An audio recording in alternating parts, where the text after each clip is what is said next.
Evelyn Harper slammed the ledger down on Charles Whitmore's desk so hard the ink bottle tipped sideways, and she didn't reach to catch it. "These numbers are lies," she said. Her voice didn't shake. "Every single page." Charles didn't flinch. He leaned back in his chair, folded his hands, and smiled the slow, deliberate smile of a man who had never once been held accountable for anything. "You've been here 3 weeks, Miss Harper," he said. "I'd be careful about the words you choose." She didn't look away. She should have, but she never could. If you've ever had to fight twice as hard just to be believed, this story is for you. Subscribe to this channel, follow along until the very end, and drop a comment telling me what city you're watching from. I want to see exactly how far this story travels. Now, let's begin.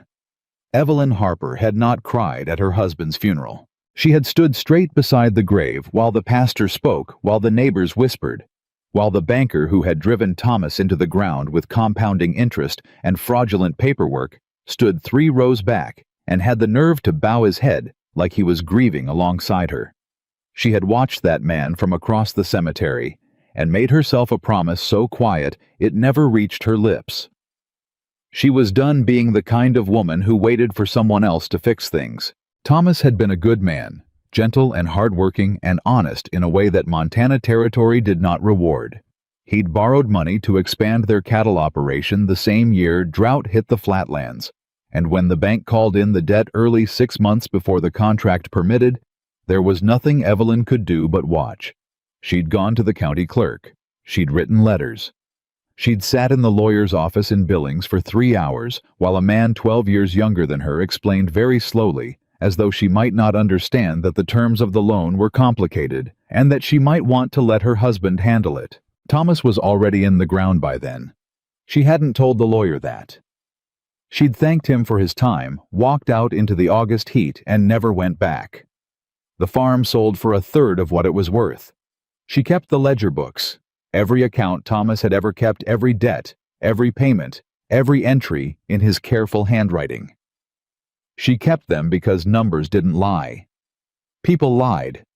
Numbers, when you read them, honestly told you exactly what had happened and exactly who had done it. She'd found work as an account clerk in Billings for 2 years after that. Then the office closed. Then she took in bookkeeping for 3 different merchants, and one of them paid her, and one of them shorted her twice and blamed her arithmetic, and one of them simply stopped answering the door. She was 29 years old, which was not old, and she knew that, but Montana Territory had a way of wearing a person into something older than their years. By the time she saw the notice posted outside the general store, Red Willow Ranch seeking experienced accountant. Wages negotiable, room and board. Included, she had $14 to her name and a suitcase that had belonged to her mother. She took the job before she finished reading the notice. The wagon ride to Red Willow Ranch took most of a morning. The driver was a lean, sun-creased man named Holt, who didn't talk much, which suited Evelyn fine. She watched the land change as they moved away from town, the flatlands opening up into rolling hills with good grass, the kind of grass that meant water somewhere below. Thomas would have noticed that. He always noticed grass. She noticed the fences. They were well kept for a working ranch. That meant somebody cared, or somebody was afraid to let things fall apart. In her experience, those were 2 different kinds of place, and they operated very differently. Holt pulled the wagon up in front of the main house and called out without getting down from the seat. "Brought the accountant." A man came off the porch fast, the way men came off porches when they'd been waiting and wanted you to know it. He was big, not tall exactly, but wide through the chest and dressed expensively for a ranch, setting a silver watch chain catching the light when he moved. He had the kind of face that was handsome in a studied way, like a man who had always known he was being looked at and had learned to use it. "Miss Harper." He extended his hand and his smile at the same time. "Charles Whitmore, ranch manager. We spoke by letter." "We did," Evelyn said. She shook his hand once, businesslike, and climbed down from the wagon without waiting to be helped. She saw something shift in his expression, just a flicker gone almost immediately. He wasn't used to women who didn't wait. "I'll show you the office," he said. The previous accountant left things in some disorder, I'm afraid. You'll have your work cut out for you." "That's what you're paying me for," Evelyn said.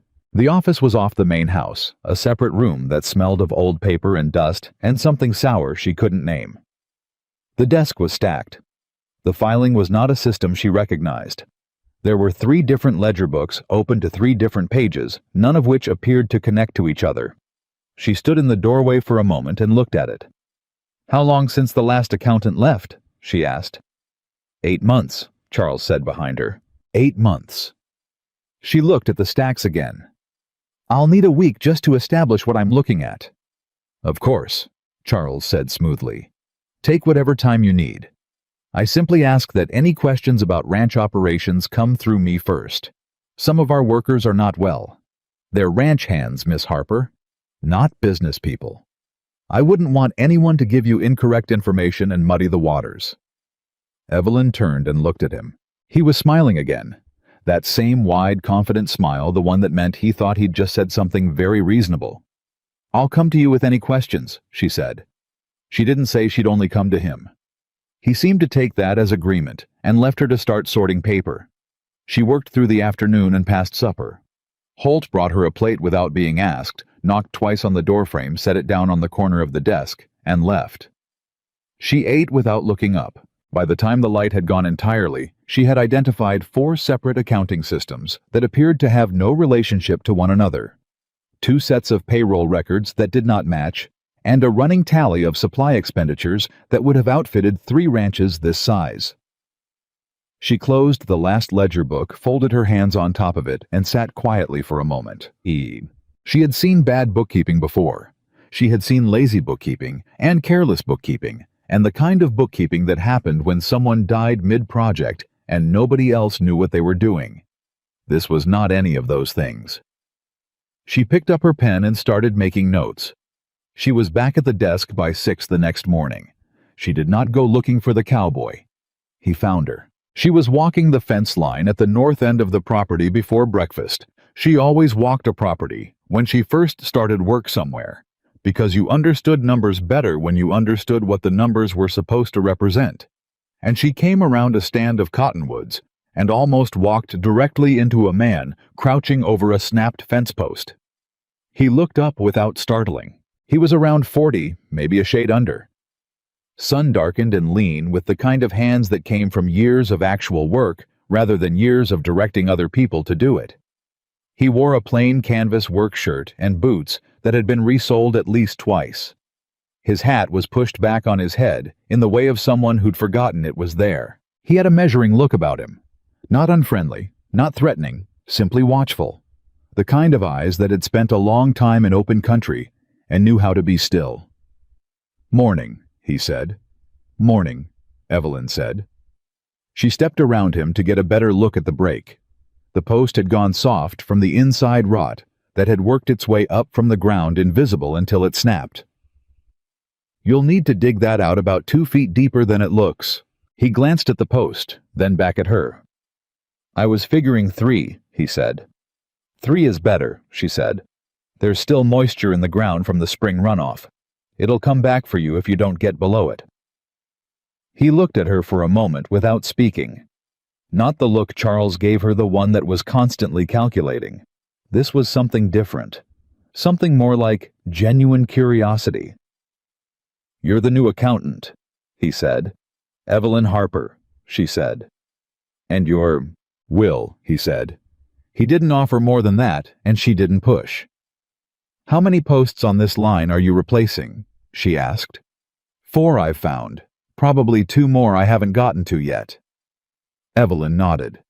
She was thinking about the supply ledger, the one that showed timber expenditures so far beyond what a working ranch of this size should require that she'd flagged it twice already. "Is all the fencing on the property maintained by the ranch?" she asked. "Or does it run along shared boundary lines with neighboring properties?" Will set down his hammer. He looked at her with that same measured attention.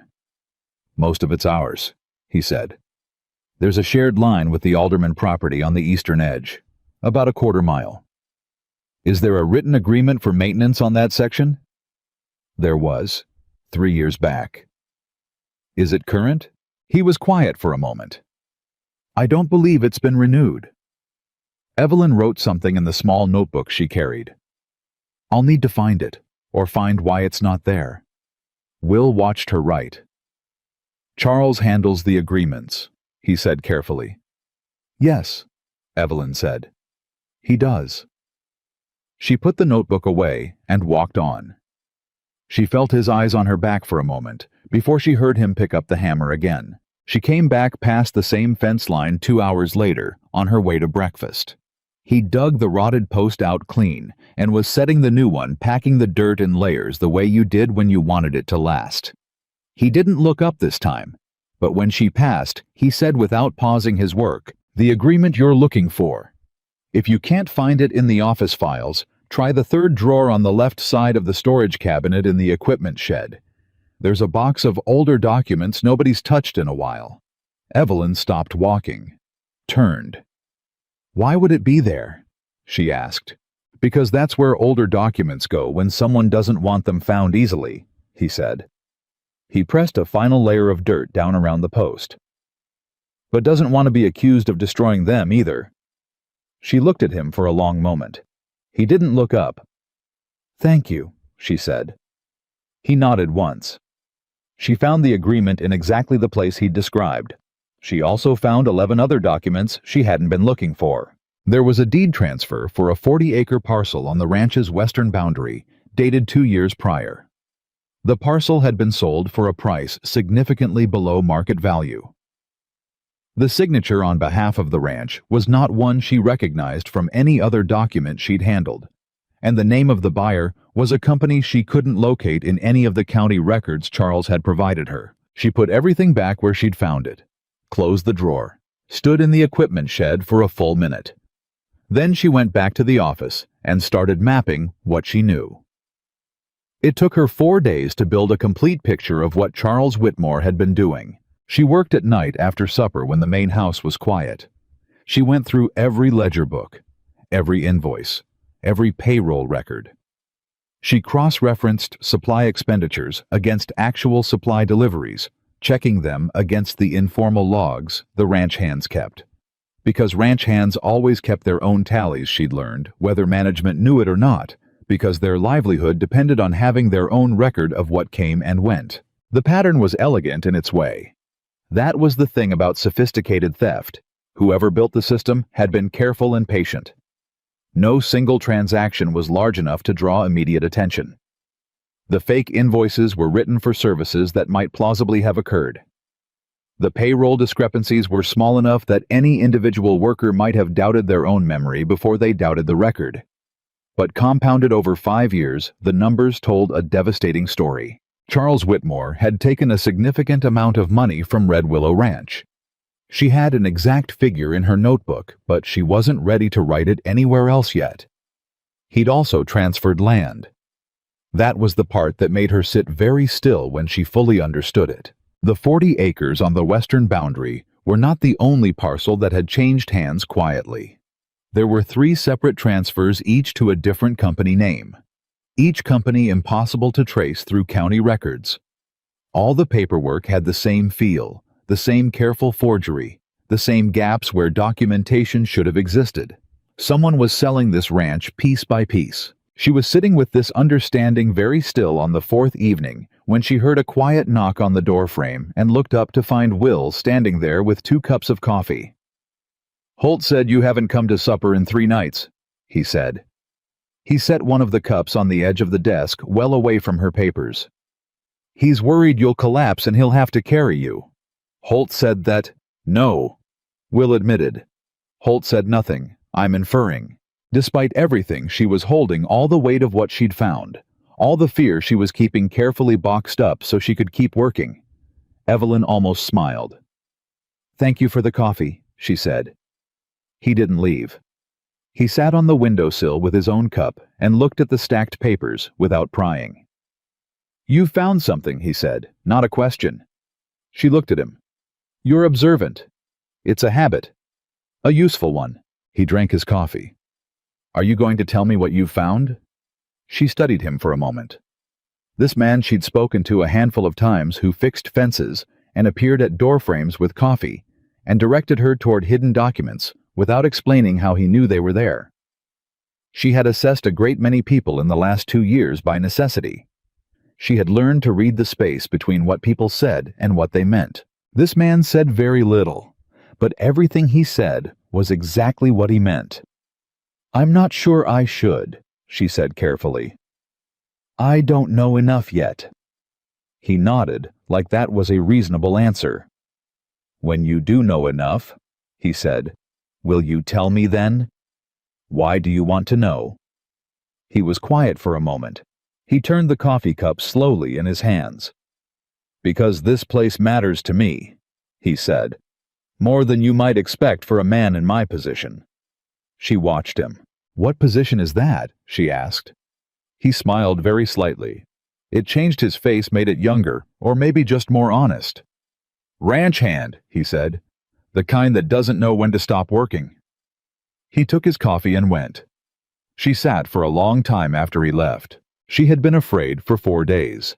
A tight, managed fear, the kind that didn't stop you from working, but lived right behind your sternum and reminded you every few hours of what she was risking.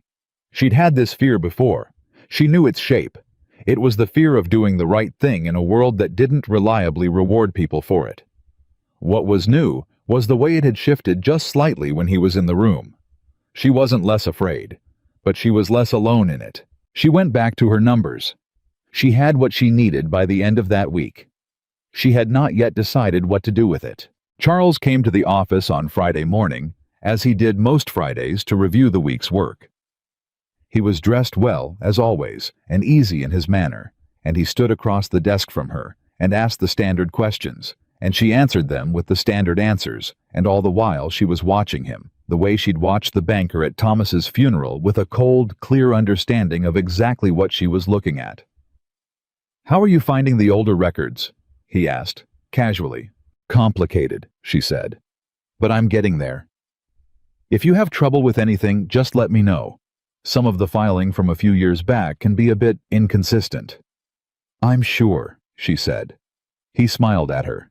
That wide, comfortable smile. "You're doing excellent work, Miss Harper," he said. "Really. It's a relief to have someone competent in this position. The last accountant was well." He spread his hands. "Let's just say he wasn't suited for the demands of a property this size." "What happened to him?" she asked. Charles paused, just briefly. "He moved on," he said. "Better opportunities elsewhere." "Of course," she said. After he left, she sat for a moment. Then she got up, went to the equipment shed, and stood in front of the storage cabinet. She was thinking about what happened to people who found out too much. She was also thinking about a man with Resoled boots who had somehow known exactly where the documents were hidden. She went and found Will at the creek that evening. He was there. She'd noticed he came here most evenings after the day's work was done, sitting on the bank with his hat off and his boots in the dirt. It seemed to be the place he went to be quiet. She sat down beside him without asking. He didn't seem surprised. For a while, neither of them spoke. The creek ran low in the summer heat, but it still moved. There was something steadying about that. "I need to tell you something," she said finally. "All right," he said. "I've found evidence of systematic financial fraud on this ranch," she said. She kept her voice level. "Wage theft, fraudulent invoices, false land transfers. I have records that document it going back approximately 5 years." She paused. "The person responsible is Charles Whitmore." Will didn't move. He didn't look surprised. But she noticed the stillness that came over him, the particular quality of a person receiving confirmation of something they had already suspected, something they had perhaps been waiting a long time to have confirmed. "How certain are you?" he asked. "I checked everything 3 times, she said. "I cross-referenced every document I could find. I matched expenditures to deliveries, payroll records to workers' own tallies. The pattern is too consistent to be error or coincidence." She looked at him. "Someone has been robbing this ranch for years. And it isn't a small amount." Will was quiet for a long moment. The creek moved. A bird called somewhere in the cottonwoods. "The land transfers," he said. "Did you determine where they went? Who holds them now?" I couldn't find the companies in county records, but the paperwork shares common features. I think they're fictitious entities, which means the land didn't actually transfer legally, or if it did, the documentation was forged. Both, he said quietly. Some of each. She turned and looked at him. He was looking at the water. You know more about this than you've said, she said. He turned then and looked at her directly. Those watchful eyes holding something she couldn't quite read, regret maybe, or the particular weight of a person who has carried a truth too long. Yes, he said. Why haven't you done anything? Because knowing something and proving it are different things, he said. And because I had reasons to approach this carefully. He paused. I still do. What reasons? He was quiet for a moment. Not tonight, he said. Tell me what you need to finish this. Tell me what proof is still missing. She wanted to push. She was the kind of woman who pushed. But something in the way he said it, not deflection, not evasion, but the careful honesty of a person choosing the right moment, made her hold back. She told him what she still needed. He listened without interrupting, and when she was done, he nodded slowly. The signed contracts from the supply vendors, he said. The originals. Charles keeps them separately, not in the main office. There's a locked box in his quarters. I can't go into his quarters, she said. No. Will agreed. But I can tell you that Charles rides out every Monday morning to the Delaney property 3 miles west. He's gone for 2 hours at minimum. Has been every Monday for the past 8 months. She looked at him. That's very specific knowledge for a ranch hand, she said. He looked back at her steady and quiet. It is, he said. He didn't explain it. She sat with that. If I do this, she said slowly, and I find what I think I'll find, what then? Who do we bring this to? Charles has relationships with the county clerk, with at least one of the county commissioners. I've seen the correspondence. She stopped herself. She hadn't mentioned the correspondence before. He spent 5 years building protection for himself, Will.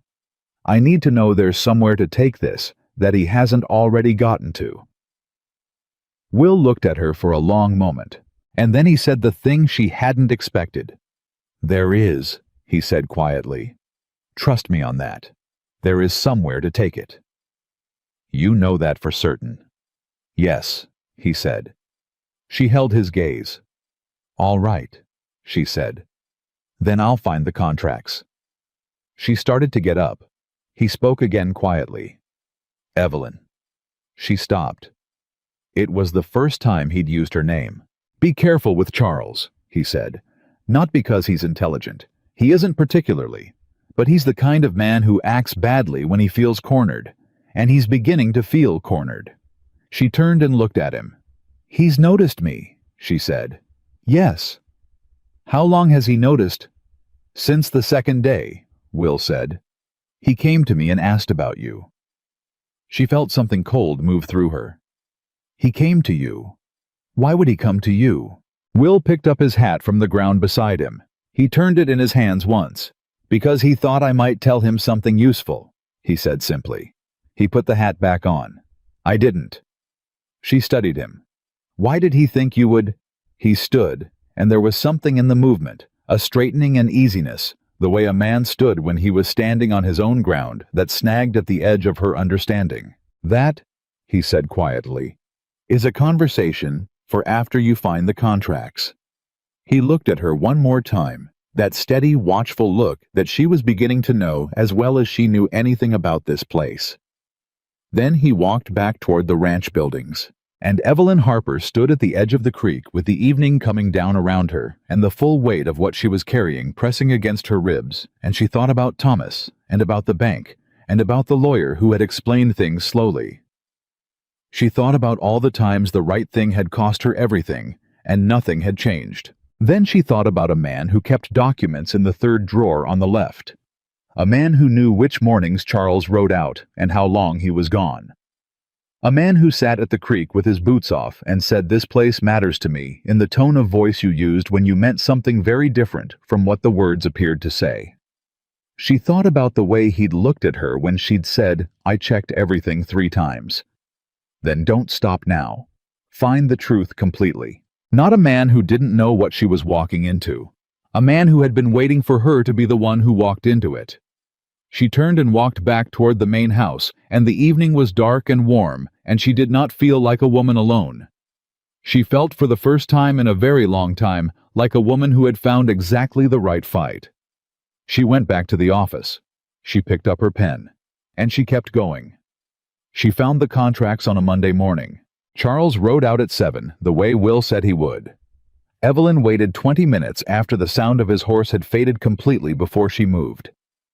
She walked to the main house without hurrying, because hurrying attracted attention, and she had learned a long time ago that the most dangerous thing a woman in a difficult position could do was look like she was afraid. She wasn't afraid. She told herself that. She told herself that the tight feeling beneath her ribs was simply focus, and she kept walking. Charles kept his private quarters at the back of the main house off the kitchen corridor. The door was unlocked. That surprised her, and then it didn't. Men like Charles rarely locked doors inside their own domain. They relied on the assumption that nobody would dare. She found the box in under 4 minutes. It was a tin lockbox pushed to the back of the lower shelf behind a stack of wool blankets. The lock was simple, the kind that opened with a common key, and Will had left a ring of ranch keys on the corner of her desk that morning, without explanation or comment, the way he always communicated things he couldn't say directly. The third key she tried fit. Inside were 11 contracts. She didn't take them. That was the critical thing she'd decided the night before. She didn't take them because Charles would notice they were gone, and she needed him not to know she'd been here. She had brought paper and a pen in her coat pocket, and she sat on the floor of Charles Whitmore's quarters on a Monday morning in August, and she copied every relevant detail from every contract by hand. Dates, vendor names, amounts, signatures. She was back in her office with the box relocked and the keys returned before Charles's horse appeared at the end of the drive. She sat very quietly at her desk, while her hands shook just slightly for approximately 30 seconds. Then she opened her notebook and started checking her copies against what she already had. Every fake invoice in the ledger books had a corresponding contract in that box. Every single one. And every contract bore the same forged signature, the name of someone who had not worked at Red Willow Ranch in over 4 years. A ranch hand named Denton Cole, who, according to the payroll records Evelyn had found, had been let go in the spring of 1880. Someone had signed Denton Cole's name to 11 fraudulent vendor contracts across a span of 5 years. She didn't know yet whether Denton Cole knew. She didn't know whether he was a willing participant or simply a name on paper. But she knew now that whoever had built this system had been careful enough to put distance between Charles Whitmore and the signatures. She put her pen down and sat with that for a moment. Careful. Patient. The kind of fraud that was designed to survive investigation. Designed by someone who expected eventually to be investigated. She heard footsteps in the corridor and picked up a standard ledger page and was writing figures on it by the time Charles appeared in the doorway. "Productive morning?" he asked. "Very," she said. She didn't look up. "The vendor reconciliation for the second quarter is almost complete." "Excellent." He lingered. She could feel it the way he held himself in the doorframe, taking up space. "Any irregularities worth flagging?" She turned a page. "Nothing I can't resolve." A pause. "Good," he said finally. "That's good to hear." He left. She waited until his footsteps had completely faded before she let herself exhale. She found Will at the equipment shed that afternoon. He was sharpening a blade, long even strokes, not looking up when she came in, but he stopped when she closed the door behind her. She handed him 2 pages of her notes. He looked at them without speaking for a long moment. 11 contracts, he said, all corresponding to fake invoices, all signed with a name that doesn't match any current employee. "Denton Cole," he said quietly. It was not a question. She looked at him sharply. "You know who that is?" "He worked here until 80, Will said. "Good hand. Charles let him go the spring after he started managing. Cole pushed back on some of the supply ordering, said the quantities were too high for what we actually needed. He paused. Charles told the owner the man had been stealing. The word owner hit her in a particular way. She almost asked, but something in the careful flatness of Will's voice stopped her. Was he stealing? No, Will said. He said it simply the way he said everything. He was not. Does Denton Cole know his name is on those contracts? I don't believe so, Will said. I believe Cole is in Wyoming by now, and I believe Charles chose his name specifically because he's gone and can't contradict him. Evelyn took the pages back. She folded them carefully. I need one more thing, she said. The land transfers. I know the paperwork exists. I found 3 of them in the storage cabinet, but I need to verify whether the county land records were actually altered or whether Charles just created internal documentation and hoped nobody would check against the official registry. Will was quiet for a moment. Then, are you asking me to go to the county recorder's office? I'm asking whether you know someone who could. I might, he said. It would take a few days. We may not have a few days, she said. Charles is watching me. Will set down the blade. He turned and looked at her fully. How close is he watching? He came by my office 3 times yesterday, she said. He's never done that before. And one of the other hands, the young one Pete, told me this morning that Charles asked him last week whether I'd been talking to any of the other workers after hours. Will's expression didn't change exactly, but something in it sharpened. When did Pete tell you this? At breakfast. I think Pete thought it was just idle conversation. I don't think he understood why Charles was asking. Pete isn't the problem, Will said. What Pete tells Charles is. He thought for a moment. Don't change anything. Don't rush. If you change your patterns now, Charles will know you've found something. I know that, she said a little sharply. He looked at her with something that might have been the beginning of a smile. I know you know that, he said. I'm saying it because I'm... He stopped, looked away briefly. I'm concerned. She registered that. The word, the way he said it. Concerned, she repeated. Yes, he said. About the investigation. He met her eyes. About you, he said. And then, before she could respond to that, I'll get word to the county recorder. There's a man there I trust. He'll check the official registry without making it obvious that he's checking. She held on to that moment a beat longer than was strictly professional. Then she nodded. How long? 3 days. 4 at most. She started for the door. He spoke behind her. Evelyn, the signature you found on those contracts, Denton Cole's name. Can you determine whose handwriting it actually is? She turned. I've been comparing it to every document in the office that has a signature I can attribute. So far I haven't found a match, but I'm still looking. He nodded slowly. Look at the wagon maintenance logs, he said. The handwritten ones from the last 2 years. They're in the second cabinet middle shelf. He paused. Charles doesn't fill those out himself. He has one of the office workers do them. She understood immediately. He had someone write the signatures for him. I believe so, Will said. Someone who does what Charles tells them without asking questions. Who? A man named Gerald Pratt. He's been with Charles since before I... He stopped, started again. Since before Charles took over management. He does administrative work, keeps to himself. Gerald Pratt. She hadn't paid him much attention, a quiet, bespectacled man who worked in a corner of the main house and never spoke unless spoken to. Thank you, she said. She was back in the office within the hour with the wagon logs spread across her desk beside the forged contracts. The handwriting matched in 12 places. She counted. She sat back and looked at the ceiling for a long moment. Then she started writing a very organized, very careful summary of everything she had found.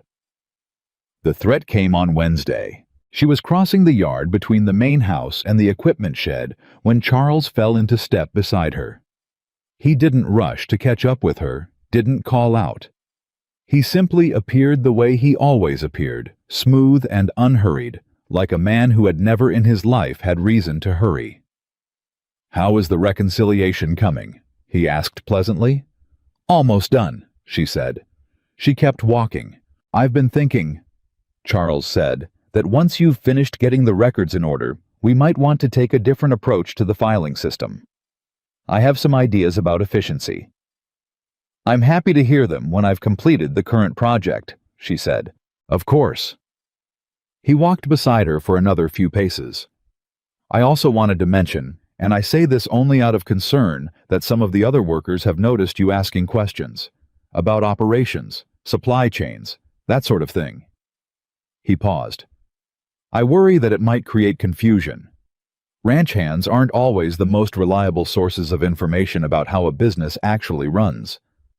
She stopped walking. He stopped too and turned to look at her, and there it was again, that smile, comfortable and wide. "I ask questions," she said carefully, "because good accounting requires understanding the actual operations of the business, not just the numbers. Every serious accountant does." "Of course," Charles said. "Of course, I only mean that for questions about operations I should be your first resource. I have the complete picture that the individual workers simply don't have." She looked at him steadily. "You've mentioned that before." "I have," he agreed pleasantly. "I mention it again because it's important." The implication sat in the air between them, clear as a hand on a shoulder. She could feel the weight of it. "I understand," she said. She turned and kept walking. She heard him behind her, not moving, watching her go. She didn't change her pace. But when she got back to the office, she closed the door, something she never did, and stood with her back against it for a moment, and made herself breathe evenly. He knew she was close. He didn't know exactly what she'd found, but he knew she'd found something, and the warning had been very clear. Stop, or there will be consequences. She'd heard warnings like that before. She'd heard them from the bank, from the lawyer, from the county clerk who had explained with great patience why a widow couldn't contest a loan recall without her husband present to sign the documents.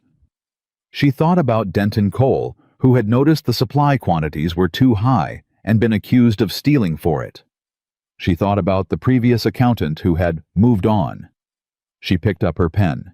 She kept going. That evening, Will came to the creek at his usual time, and she was already there when he arrived. He sat beside her, without comment on the fact that she'd come earlier than usual. "I've matched the handwriting," she said without preamble. "Gerald Pratt wrote the signatures on those contracts."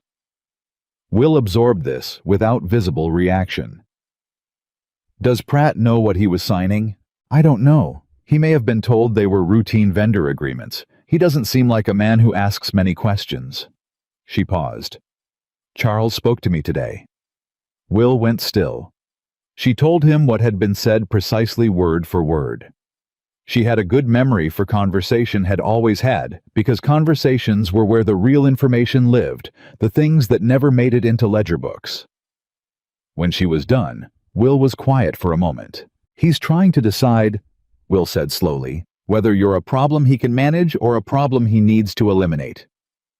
The word eliminate hit her in the chest. "That's a strong word," she said. "It's the right word," he said. He turned and looked at her directly. "I'm not trying to frighten you, but I need you to understand what kind of man Charles Whitmore is. He did not build what he's built by leaving loose ends." "The previous accountant," she said. "Left in a hurry," Will said. "In the middle of the night.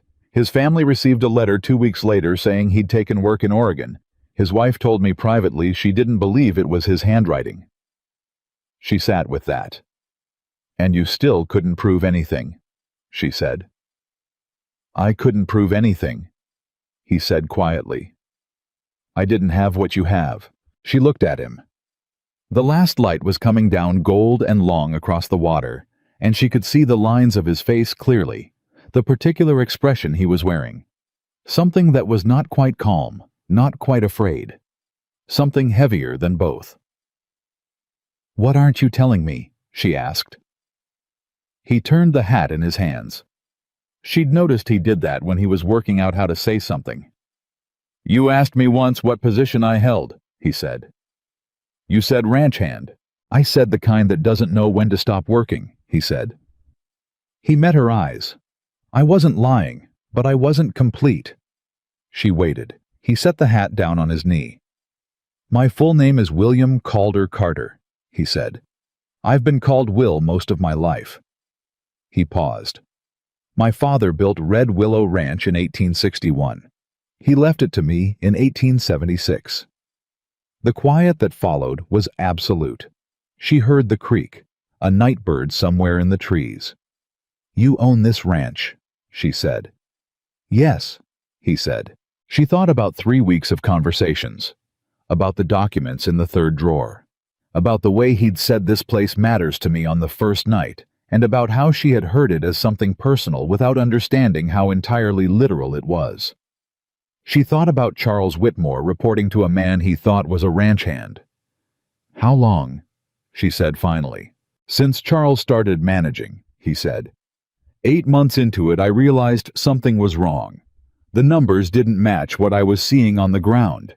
I started stepping back, working alongside the men, listening. He exhaled slowly. When you own something, people show you what they want you to see. When you're just a man with a hammer, people show you the truth. And Charles, she said, he doesn't know who you are. He's met the owner of Red Willow Ranch, Will said. Twice in town for business meetings. A man named William Carter, who wore city clothes and spoke formally. He's never connected that man to the cowhand who fixes his fences. She absorbed this, all of it.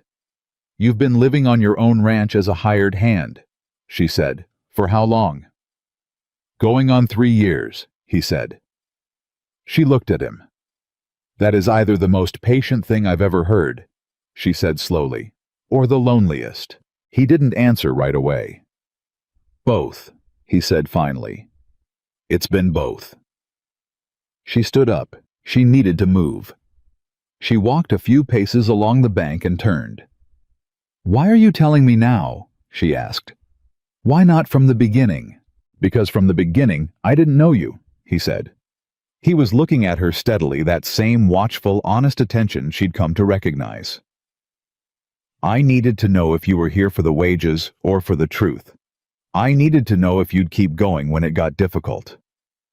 He paused. And I needed to know. He stopped himself. What? She pressed. He was quiet for a moment. I needed to know if what I saw in you from the first day was real, he said quietly, or if I was only seeing it because I'd been out here too long and wanted it to be there.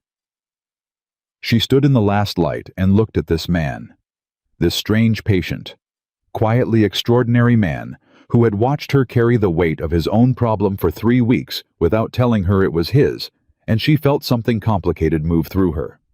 Not anger exactly. Not entirely. You should have told me, she said. Yes, he said simply. He didn't argue it. I should have. I've been putting myself at risk, she said, for a ranch I thought was owned by someone who wasn't even present. You were putting yourself at risk for the truth, he said, and for the workers who've had their wages stolen. That's why you kept going, Evelyn. Not because of who owned the land. She stopped. He was right. She hated that he was right a little, and she let herself feel that for a moment.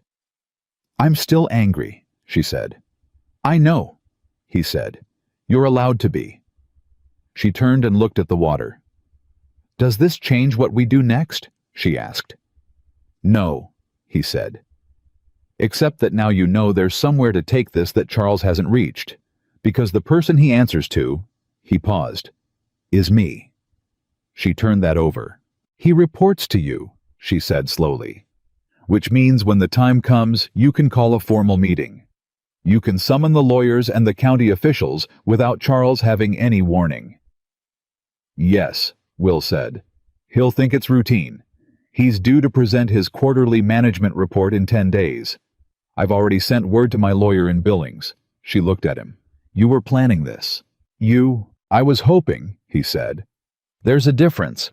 I was hoping someone would come along and build the case I couldn't build myself. He held her gaze. "I didn't expect—" He stopped again. "Didn't expect what?" she said. The creek ran quiet between them. He picked up his hat. "To find myself worried about her safety at 2 a.m, he said. He stood, and the movement had that same settled quality she'd noticed before, a man standing on his own ground. "We have 10 days, Evelyn. Tell me what you still need." She should have let it go. She had work to do, and a man who meant to steal a ranch to bring down, and 10 days was not a long time.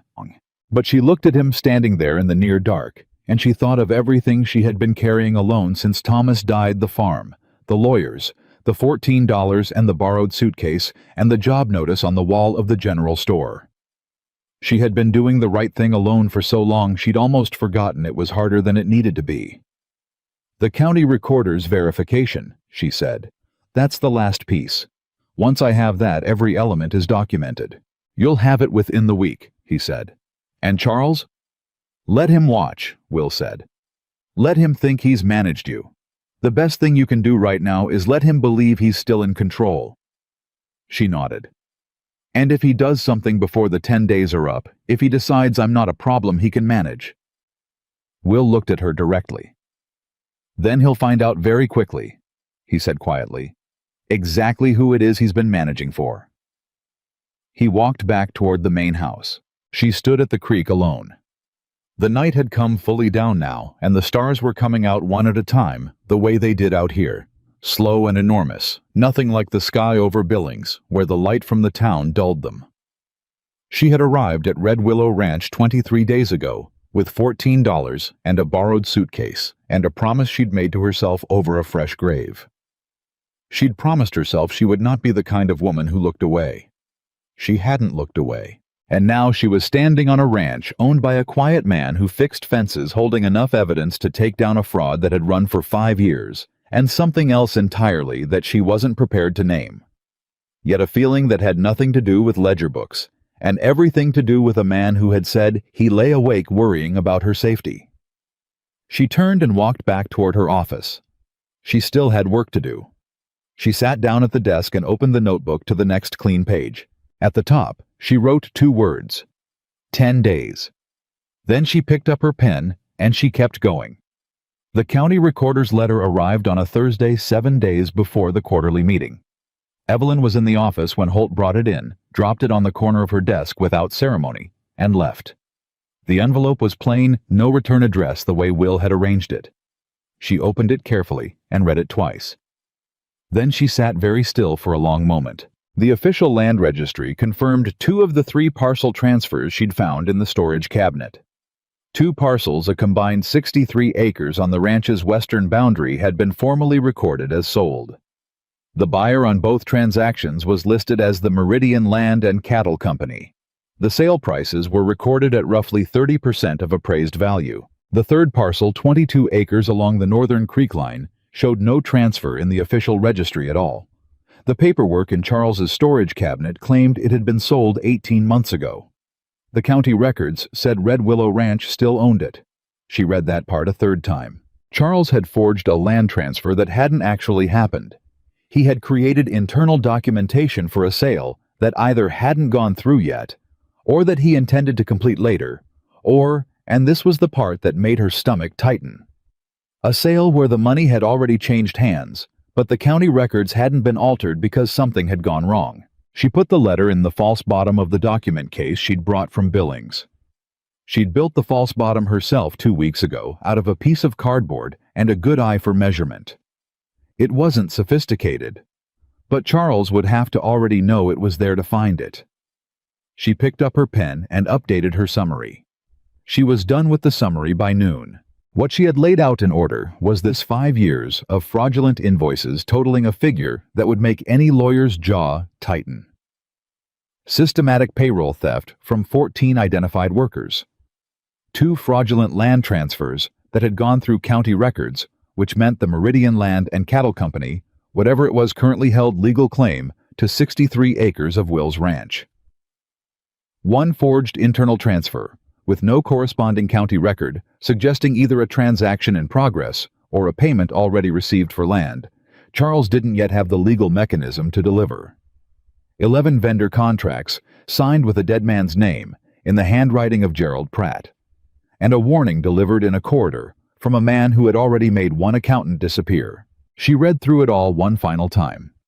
Then she carried the case across the yard to the equipment shed where Will was replacing a hinge on the large door, and she handed him the summary without preamble.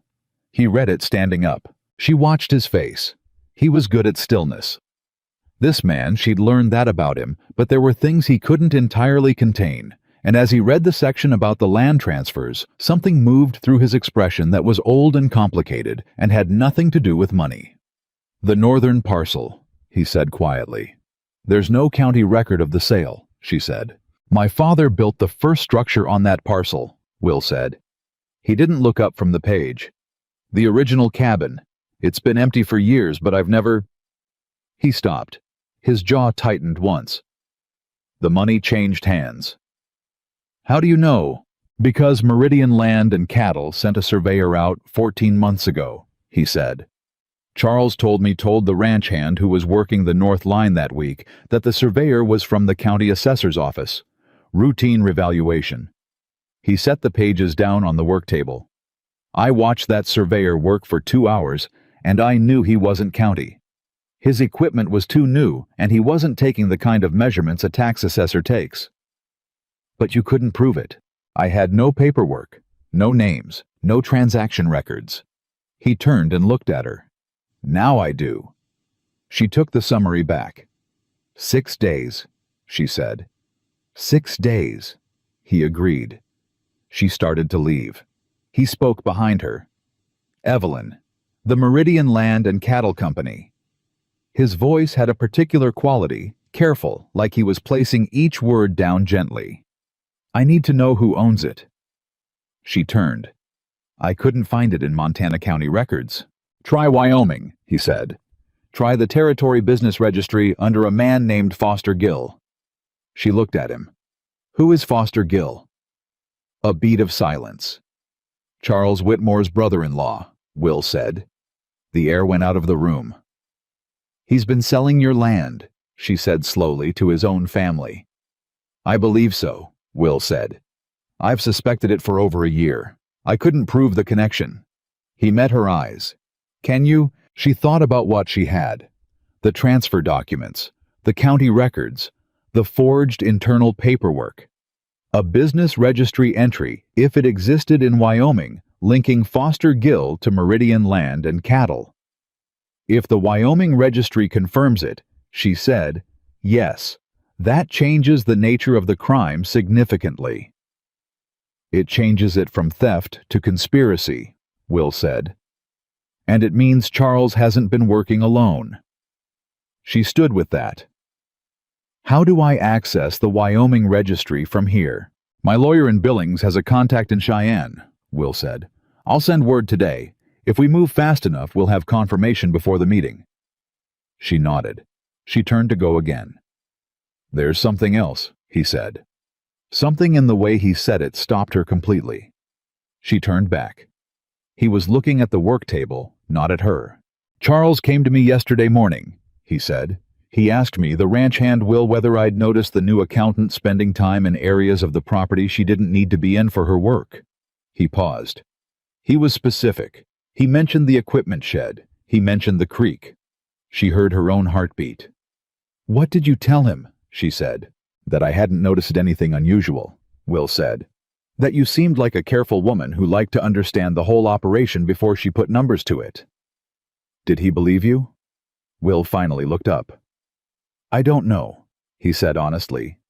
"He listened. He thanked me. And then he asked me whether I thought a woman like you, his words, was the kind of person who caused trouble, or the kind who could be reasoned with." A cold clarity moved through her. "What did you say?" she asked. "I said I thought you were the kind of person who did what was right," Will said. "And that in my experience, that was neither of those things he'd described." She looked at him. "He didn't like that answer," she said. "It wasn't a question." "No," Will said. "He didn't." She left the equipment shed and crossed the yard back to the main house and walked straight to her office and closed the door. and she stood there for 30 seconds thinking clearly and fast. Charles was circling. She had 6 days. 6 days until the quarterly meeting, until Will could bring his lawyer in, until everything she had documented could be laid in front of people who had the authority to act on it. 6 days where she needed Charles to believe she was still manageable, still the woman he could warn off with a smile and a corridor conversation. And Charles was asking the ranch hands about her movements. She went back to her desk and picked up the ledger she'd been working from when Charles had interrupted her on Friday, and she spent the next 2 hours doing entirely routine, visible, unalarming work on the second quarter vendor reconciliation. Numbers that didn't implicate anyone. Numbers that looked exactly like what Charles thought she was doing. It was the longest 2 hours she could remember. Pete came to the doorway mid-afternoon with a question about a supply receipt. From the previous month, a genuine question, the kind a ranch hand had when a purchase hadn't been logged right, and she answered it carefully. And as he was leaving, she said conversationally, the way you said things that were meant to travel. "Tell Mr. Whitmore, I'll have the vendor reconciliation completed by Friday. No issues." Pete nodded, unsuspecting, and went. She watched the doorway after he left. No issues. Let Charles hear that. Let him hear it twice. She was composing the next section of her official summary in her head that evening when Gerald Pratt knocked on her door. She had not spoken to Gerald Pratt more than a dozen words in the entire time she'd been at Red Willow Ranch. He was a quiet, closed-off man somewhere in his 40s who moved through the main house like he was trying not to be noticed. She had noticed him. Of course, she noticed everyone, but she'd filed him away under peripheral, not immediately relevant, and moved on. He stood in the doorway now, looking like a man who had been working up to something for several days and had finally run out of time. "Miss Harper," he said. "Mr. Pratt." She kept her voice neutral. "Can I help you?" He came in without being invited and closed the door behind him, and that told her everything she needed to know about his state of mind. "I need to tell you something," he said, "and I need you to understand that I didn't know. When I signed those papers, I was told they were vendor renewal agreements. Routine paperwork." His voice was tight. Charles said the regular signatory was unavailable, and he needed them filed before the end of the month. He told me to sign with the name that was printed above the signature line. She looked at him steadily. She didn't confirm or deny that she knew what he was referring to. She let the silence work. "I should have asked more questions," Gerald said. "I know that. I've known it for 2 years." He swallowed. "I looked at some of the invoices last year. The ones from the vendors whose contracts I'd signed. Some of those vendors don't exist. I looked them up. I couldn't find them." He stopped. His hands were shaking just slightly. "I need you to know I wasn't part of this. Whatever Charles has been doing, I wasn't a willing part of it." Evelyn set down her pen. "Mr. Pratt," she said carefully, "I appreciate you coming to tell me this, but I need to ask you something directly, and I need you to answer me honestly." He nodded. "Did Charles tell you to come here today?" A pause. Not long, but real. "No," Gerald said. "He told me last week to stay away from you. That's partly why I'm here." His jaw worked. "I'm not a brave man, Miss Harper, but I'm not willing to go down with him. If whatever he's built is about to come apart, I want to be on the right side of it before it does." She looked at him for a long moment. A man who wasn't brave, but a man who could read which way the wind was blowing. She'd dealt with enough people like Gerald Pratt to know that his self-interest right now was pointed in the same direction as the truth. "Tell me exactly what Charles told you to sign," she said. "And when," he told her. "All of it. 11 contracts over 3 years. Each time the same story, routine paperwork, unavailable, signatory sign. This name, don't ask questions." He'd never been told what the contracts were for. He'd never been given copies. She wrote everything down. "I'm going to need you to sign a statement," she said when he was done. "Everything you've just told me written out and signed with your own name." Gerald looked frightened. "What happens to me?" "If you cooperate fully and your account is accurate," she said, "you're a witness, not a defendant." She paused. "But I can't promise that if you go back to Charles tonight and tell him what you've told me." He understood the shape of that immediately. "He'll know I talked to you," Gerald said. "Maybe," she said. "Or maybe you spent an hour in here reviewing a supply reconciliation that needed a second set of eyes. You came in on work business, nothing unusual." Gerald Pratt was not a brave man, but he was not a stupid one. "I'll write the statement tonight," he said. He did. He slid it under her door at 9 o'clock, 4 pages, in careful handwriting, and she read it once, locked it in the document case, and sat quietly for a while. Things were moving faster than she'd planned. She found Will at the creek. He was there in the dark, which meant he'd been watching for her. She told him about Gerald Pratt.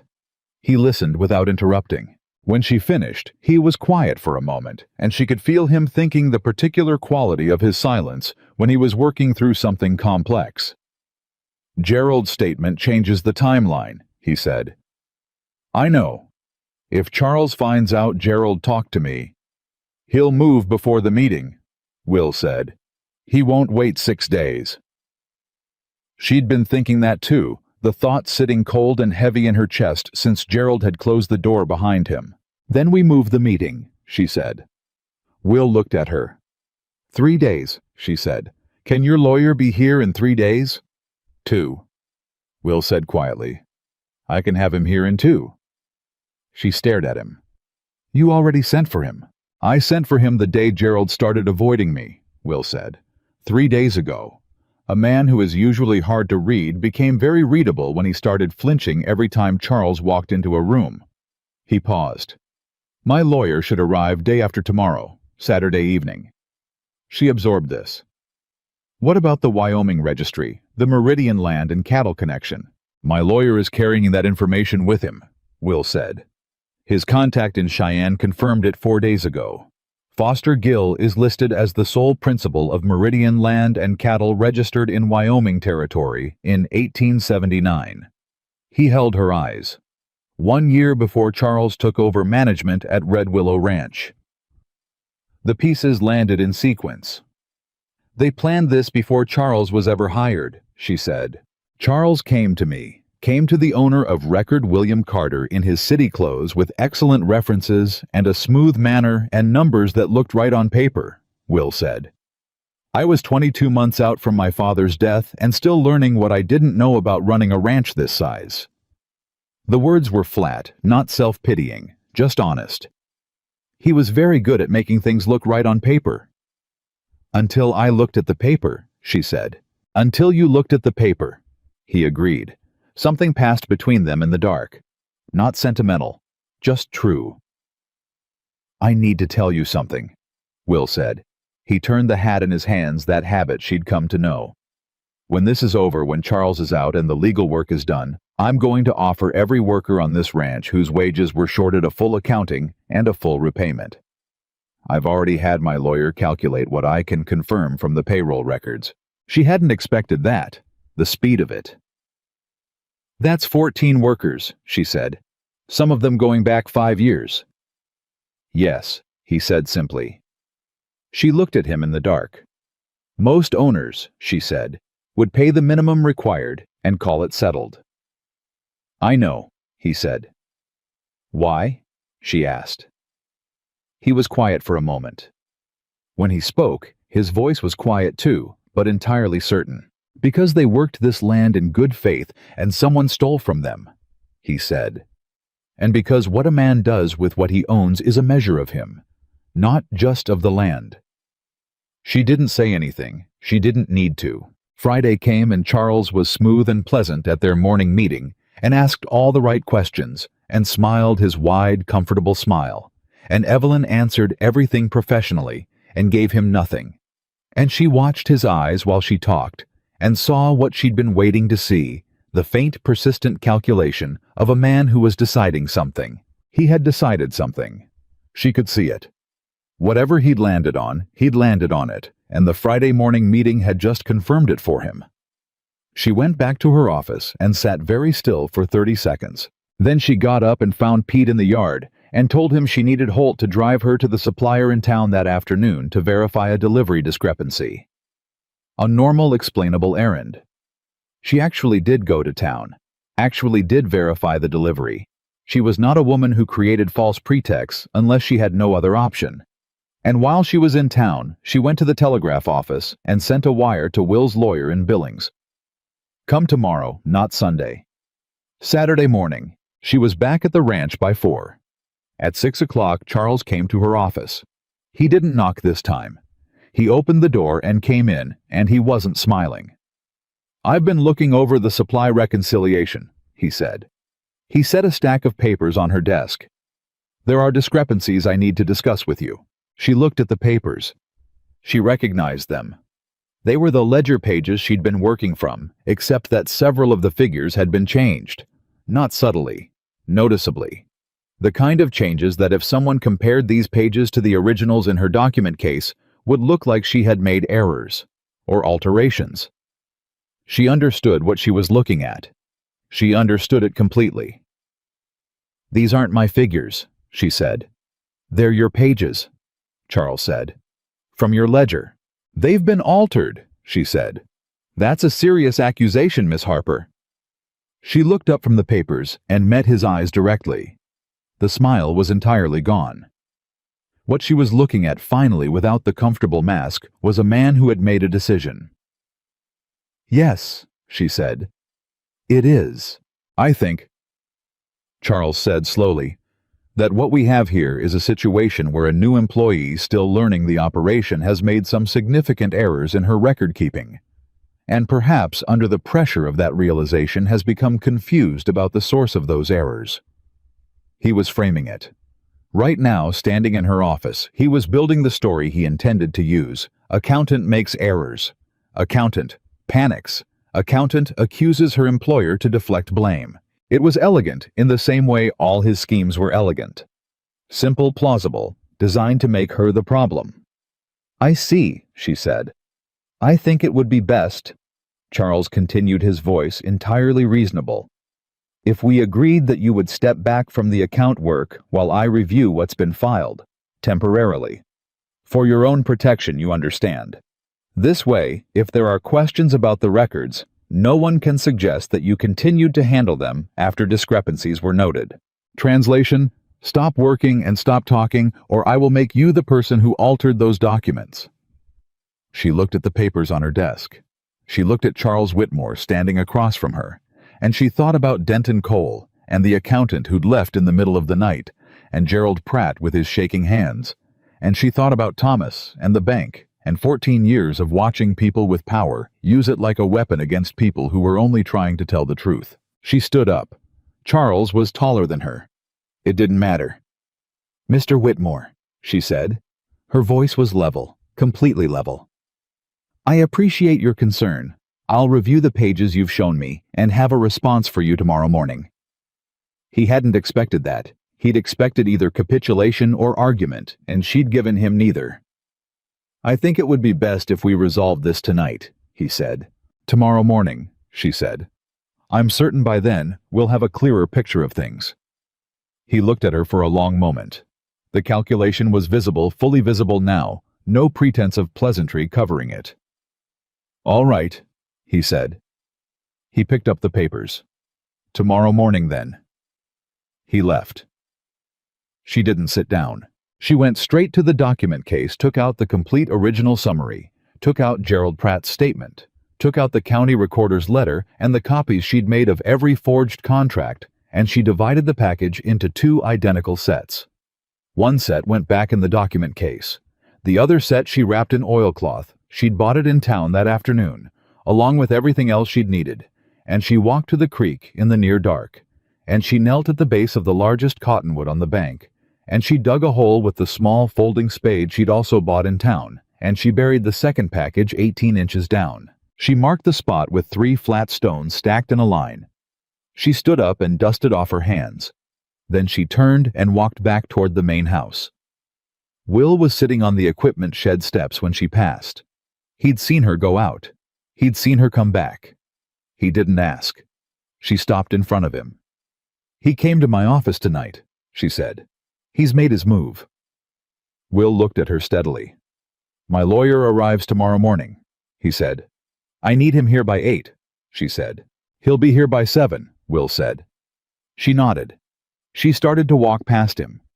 He stood up, and she stopped, and they were standing very close together in the dark, and she could feel the weight of everything that was coming the morning. The meeting. The moment when Charles Whitmore would walk into a room expecting to be the most powerful person in it and discover he was wrong. "Are you all right?" Will asked. She thought about that. Really thought about it. "Ask me again tomorrow afternoon," she said. He almost smiled. "I will," he said. She went inside. She didn't sleep. She sat at her desk and she read through her complete summary one more time. Every page, every figure, every cross-reference and notation, and documented discrepancy. And by the time the sky outside started lightening toward gray, she had it so thoroughly in her memory that Charles Whitmore could burn every piece of paper she owned, and she could reconstruct it from nothing. She closed the notebook. She stood up. She smoothed her skirt, straightened her collar, and looked at the closed office door. On the other side of that door was a man who had spent 5 years building something, and a morning that would take it apart, and a quiet cowboy who had been waiting 3 years for exactly this. She opened the door and walked out into the early light. She was ready. Will's lawyer arrived at 6:53 in the morning. Evelyn knew because she heard the wagon before she saw it, and she was already standing at the window of her office when it pulled up. The man who climbed down was short and deliberate in his movements, with a leather document case that he held like it contained something irreplaceable. His name was Marcus Hale, and he had the particular quality of a man who had spent 30 years in rooms where powerful people lied, and had stopped being surprised by it a long time ago. Will met him in the yard. They shook hands briefly, the kind of handshake between men who know each other well enough not to need ceremony. Will said something. Hale nodded, looked toward the main house, nodded again. Then Will looked up toward her window. She moved away from it and went to her desk and picked up the document case. They met in the equipment shed, the three of them, because it was the one place on the ranch where Charles Whitmore never went before 9 in the morning. Will stood near the door. Hale sat on a workbench and opened his own case and set out papers with the efficiency of a man running against a clock. Evelyn laid everything she had in front of him. The summary, Gerald Pratt's statement, the county recorder's letter, the copied contracts, the payroll cross-references, the handwriting comparison. Hale read without speaking. He turned pages without looking up. He spent 4 minutes on Gerald Pratt's statement and 3 minutes on the land transfer section, and then set everything down and looked at her over the top of his glasses. "You did this in 4 weeks," he said. 26 days, she said. Hale looked at Will. "She did this in 26 days. "I know," Will said. Hale looked back at the papers. "The Wyoming confirmation is in my case. Foster Gill incorporated Meridian Land and Cattle in November of 1879. He pulled a document and laid it beside the land transfer copies Evelyn had made. Charles Whitmore was hired as manager of Red Willow Ranch in February of 1880, 3 months later. "They set it up in advance," Evelyn said. "They set it up in advance," Hale confirmed. He tapped the incorporation document. "Which means this isn't opportunistic theft. This is a conspiracy with premeditation. That changes what we can ask for and what we can recover." He looked at Will. "The 2 parcels that transferred I can move to void both transactions on the grounds of fraud and forgery. It'll take time and it'll be contested, but the legal basis is solid." "How solid?" Will asked. "Solid enough that Foster Gill will settle rather than go to court," Hale said flatly. "Because if he goes to court, a judge will see this." He gestured at Evelyn's documentation. "And Gill doesn't want that." Will nodded once. "Charles is making his move this morning," Evelyn said. She told Hale about the altered ledger pages about the conversation in her office the night before, about the framework Charles was building to make her the accountant who had made errors and panicked. Hale listened with the focused attention of a man who had heard this particular kind of move before. "He's going to come to you this morning," Hale said when she finished, expecting a frightened woman who either backs down or swings wildly and makes herself look unstable. He's done this before, probably with the previous accountant. He straightened his glasses. We don't give him either of those things. What do we give him? Evelyn asked. A room full of people he didn't know would be here, Hale said. He looked at Will. You said you could get the county sheriff and the circuit judge's clerk here by 9. I sent word Thursday night, Will said. They'll be here. Evelyn looked at him. You sent word Thursday night. Before Charles came to your office, Will confirmed. I'd seen enough by Thursday to know we weren't waiting for the quarterly meeting. She absorbed that. This man who moved quietly and ahead of everything, always exactly one step further forward than she expected. We need Charles in that meeting room at 9 o'clock, Hale said. Without warning. Without time to prepare. He looked at Evelyn. Can you get him there? She thought about it. Tell him you've reviewed the pages he brought you, and you have a response, Will said quietly. He'll come. She looked at him. He wants to see whether he's scared you or not, Will said. He'll come to find out. She picked up the document case. I'll tell him 8:30, she said. Give us time to set up. She crossed the yard to the main house. She knocked on Charles's door precisely, and without hesitation, and when he opened it, she looked at him with the expression of a woman who had been awake all night, worrying because she had been awake all night, and she let that show just enough. I've reviewed the pages, she said. I think we need to talk. 8:30 in the main meeting room. I'd like to go through the figures together so we can identify where the confusion started. Charles looked at her, that calculation running behind his eyes. 8:30, he said, satisfied. The word of a man who thought he was walking into a conclusion. 8:30, she said. She turned and walked away. She did not look back. At 8:25, Evelyn was seated at the long table in the main meeting room with the document case in front of her and Marcus Hale to her left. Sheriff Donovan Cole, no relation to Denton, she'd confirmed, sat at the far end of the table with a deputy beside him, both of them having arrived at 8 and been briefed by Hale in under 15 minutes. The circuit judge's clerk, a young man named Arthur Beam, who took notes the way other men breathed, sat beside the sheriff with 2 blank ledger pages and 3 sharpened pencils. Gerald Pratt was in a chair against the wall. He was very pale. He was there because Hale had asked for every witness and because Gerald Pratt had slid 4 pages under a door at 9 o'clock and made his choice the night before. Will stood near the window. He had changed, not dramatically, not beyond his means, but deliberately. He wore a clean shirt, and his good boots the ones Evelyn had not yet seen, and he held himself in the particular way he held himself when he wasn't trying to disappear into the background, like a man on his own ground, which he was. At 8:30 exactly, Charles Whitmore opened the door. He saw the room and stopped. Not long enough that a man watching casually would have noticed. Just a fraction of a second where his body understood something before his mind had fully caught up. Then the mask was back in place, smooth and professional, and he came in and looked at Hale with polished composure. I don't believe we've met, he said. Marcus Hale, Hale said. Attorney, representing the interests of Red Willow Ranch. Charles's eyes moved to the sheriff. Back to Hale. Something adjusted in his posture, a subtle tightening, like a man checking which exits were available. I wasn't informed there would be a legal meeting this morning, he said. His voice was still even. Evelyn had to credit him for that.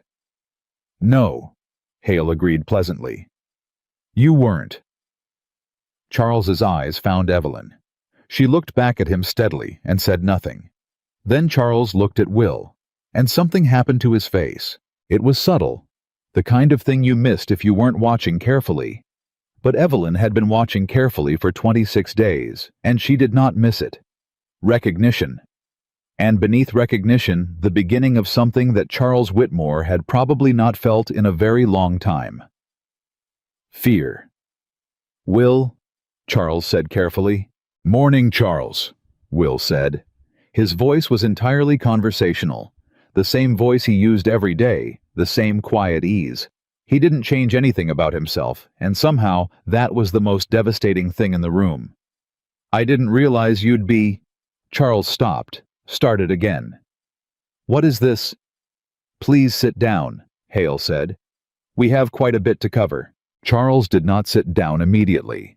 He stood for a moment in the middle of the room, and Evelyn watched him calculate.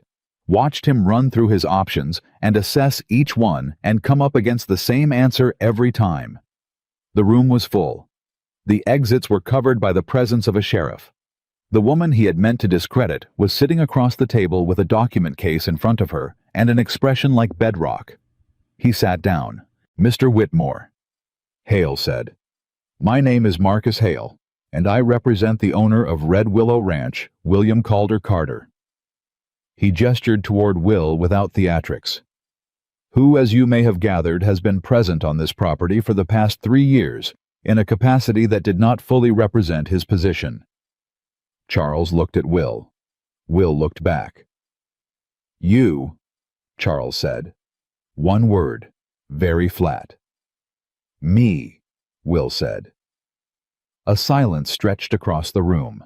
Charles recovered faster than Evelyn expected.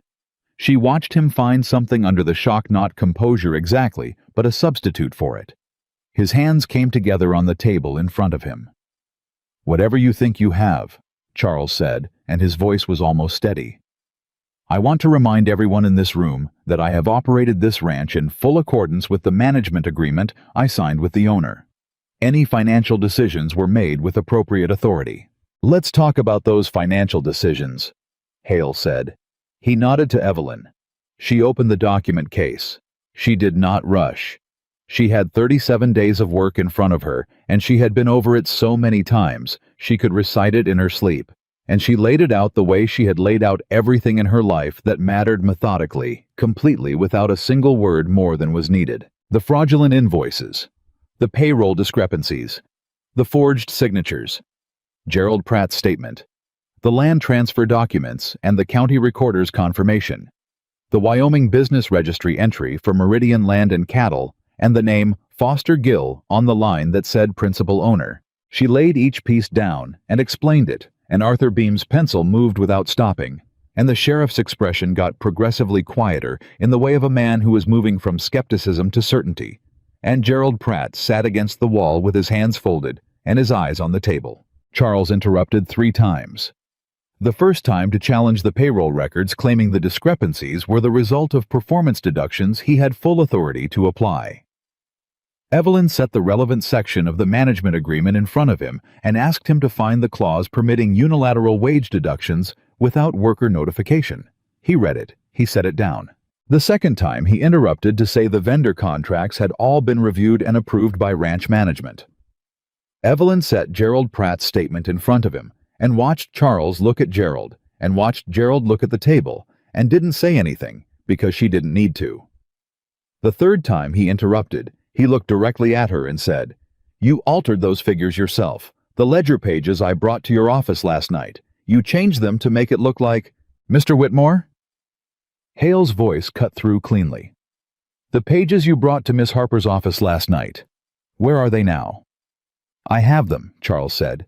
May I see them? A beat. I don't have them with me at this moment, Charles said. Then I'll note for the record, Hale said, that the original ledger books, all 8 of them, have been in the custody of Miss Harper's locked document case since the 3rd day of her employment, and that upon examination this morning, Sheriff Donovan confirmed the seals she placed on the case locks are intact. He looked at the sheriff. Intact, the sheriff confirmed. Charles said nothing. The pages you brought to Miss Harper's office, Hale continued, were copies, made from the originals in her case, with figures altered after the copying was done. He paused. Which we can demonstrate through a direct comparison to the originals if you'd like to proceed in that direction.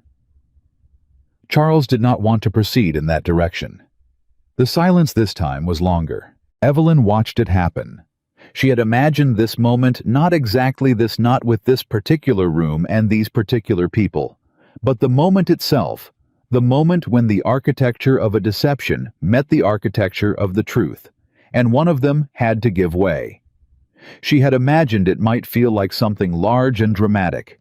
Instead, it felt very quiet, like a held breath releasing. "Foster Gill is my wife's brother," Charles said finally.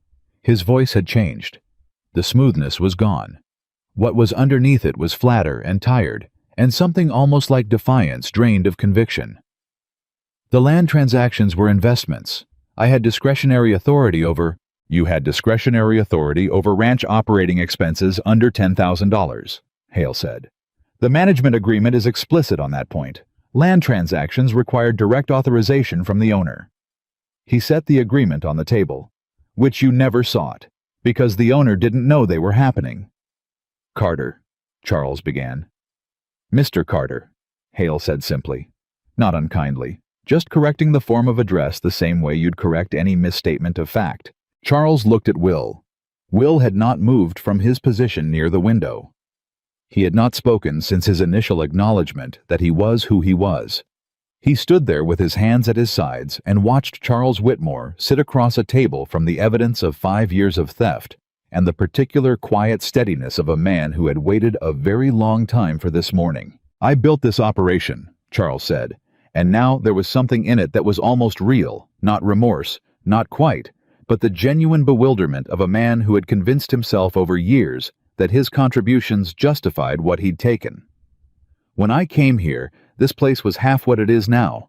The cattle numbers, the supplier relationships, the reputation in the territory I built that." "You did some of that," Will said. It was the first time he'd spoken since Charles had sat down, and the room changed slightly when he did. "I know what you built. I was here." He paused. "You also took $83,000 over 5 years, shorted 14 men who worked this land, and sold 63 acres of my father's ranch to your brother-in-law for a price you two agreed on over a supper table." Another pause, and this one was the kind that settled into the room like weight. "Don't tell me what you built." Charles looked at him. For a moment, just a moment, the calculation was entirely gone. What was there instead was the face of a man hearing the full measure of what he'd done said plainly out loud, and finding it larger than he'd let himself understand. Then the calculation came back. "I want to speak with my own lawyer," he said. "That is absolutely your right," Hale said. He was already writing. "In the meantime, Sheriff Cole has some things to discuss with you." The sheriff stood. Charles looked around the room one more time. At the sheriff, at Hale, at Gerald Pratt, who still hadn't looked up, at Evelyn, who was watching him with the clear, steady attention she'd carried into every room for 26 days. Then at Will. One last time at Will. And if Evelyn had to name what was in Charles Whitmore's face in that moment, she would have said disbelief. Not at being caught by this particular person in this particular way, by the man he had spoken to every week for 3 years without ever understanding who he was talking to. The sheriff moved to the door. Charles stood. "Miss Harper," he said. He looked at her, and he didn't use his smile. He was beyond that now. "You have to know this wasn't personal." She looked at him. 14 men, she said. "By name. I can give you all 14 names. The wages they were shorted to the dollar for every month over 5 years." She set her notebook on the table. To them, it was personal. He left the room between the sheriff and the deputy, and the door closed behind them, and the room was quiet. Gerald Pratt made a sound just once, not quite a word, not quite anything. The sound of a man putting down something he'd been carrying for too long. Then he was quiet. Hale was writing. Arthur Beam was writing. The scratch of pencils on paper was the only thing in the room for a moment. Will moved away from the window. He came to stand beside the table near her, and he didn't say anything immediately, and neither did she. "The northern parcel," she said finally. "The one where the internal transfer was forged, but the county records weren't changed." "Still mine," Will said. "And the 2 that did transfer." "Hale will file to void them by end of week," Will said. "Foster Gill will fight it for about 4 minutes when he sees what we have." He glanced at Hale, who nodded without looking up from his writing. 4 minutes, she said. "Generous estimate," Hale said, "despite everything. The long night, the no sleep, the weight of the last 26 days, Still sitting solidly across her shoulders, Evelyn felt something loosen in her chest. She closed the document case. She sat for a moment. Will sat down across from her. The table was still covered with papers, with evidence, with the careful architecture of everything she'd built. He looked at it all, and then he looked at her. "I owe you something," he said. "You owe me my wages," she said, "which you've been paying." "More than that," he said. He held her eyes. "I put you in the path of a dangerous man without fully preparing you for how dangerous he was. I knew what Charles was capable of, and I let you carry more of this than was fair because—" He stopped. "Because you needed it to come from me," she said. "Someone he hadn't already managed." "Yes," he said. "And because I couldn't build what you built. I didn't have the training. I didn't have the eye for the numbers." He paused. "And because I trusted you before I had a right to trust you, and I am aware that's not entirely a reasonable thing to have done." She looked at him across the table covered in papers in the room where Charles Whitmore had sat an hour ago, and understood his life was about to change permanently. She looked at this man who had spent 3 years on his own land, pretending to be invisible, waiting for someone who would see clearly enough, and be stubborn enough, and refuse consistently enough to look away. "It was reasonable," she said. "You had good instincts." "I had good instincts about you," he said. And the way he said it made it into something different from what the words appeared to be, something quieter and more specific. She was not a woman who blushed, but she felt something warm move through her that she did not try to explain away. "The workers," she said. "The 14. I'll speak to each of them today," he said. "Personally, every man. Some of them have been here for years," she said. "They're going to have a lot of questions about who's been running this ranch." "I know." He picked up his hat, turned it once. "I reckon they deserve honest answers." "They do," she agreed. He set the hat down again. "There's something else I need to say," he said. "And I'm going to say it plainly, because I have spent 3 years not saying things plainly, and I'm done with that." She waited. "I told you I was concerned about you," he said. "A few days ago, at the creek." "You did?" she said. "I was imprecise," he said. "Concerned it isn't the right word. It's the word I used because the right word was more than I had standing to use yet."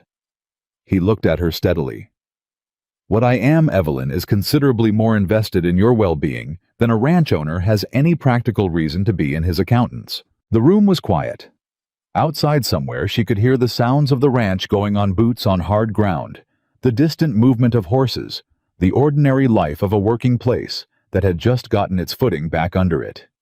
She looked at William Calder Carter across the table. She thought about the first morning, the fence post and the rotted wood, and a man who had said 3 feet before she could tell him. She thought about the coffee appearing on the corner of her desk without ceremony.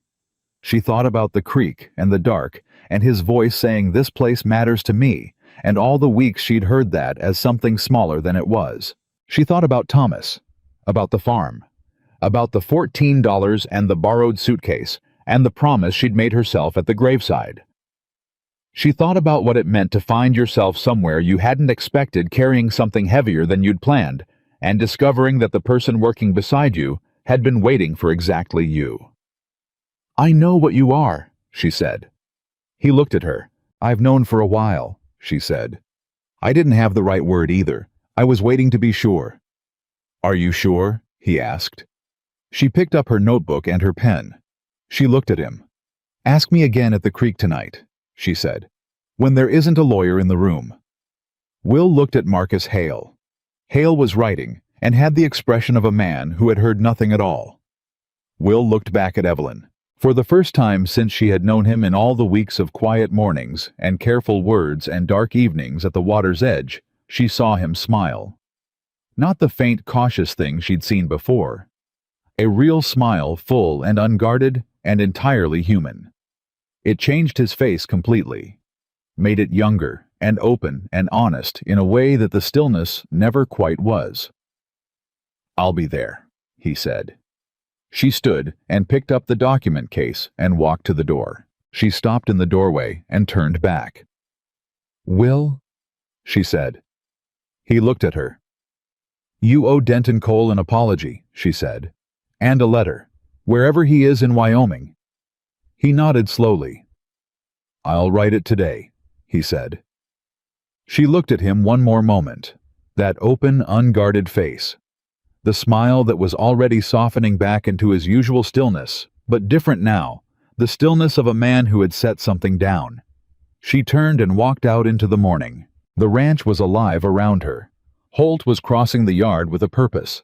Two hands she knew by name, Calloway and Pete, were working near the barn, and when she passed, Pete looked up and said, "Morning, Miss Harper," the way he always did, and she said, "Morning, Pete," the way she always did, and everything was ordinary and nothing at all was the same. She went to her office. She opened the document case. She took out one fresh page, and at the top, she wrote in her clear, precise handwriting, "Workers' wage reconciliation begin today. 14 names." She wrote them all from memory because she had put them there deliberately weeks ago and they had not moved. She picked up her pen. She started at the top of the list. She had work to do. The wage reconciliation took 11 days. Evelyn had expected it to take longer. She'd built the timeline assuming pushback, assuming missing records, assuming the kind of passive resistance that happened when an organization had spent years running one way and was being asked to run another.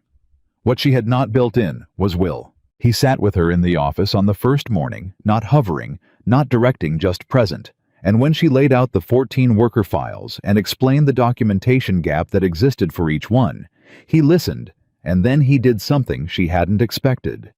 He went and got Holt, who had been at Red Willow Ranch for 19 years. Holt, who had driven her from the wagon depot on her first morning and set plates outside her door without being asked. Holt, who said almost nothing and apparently remembered everything.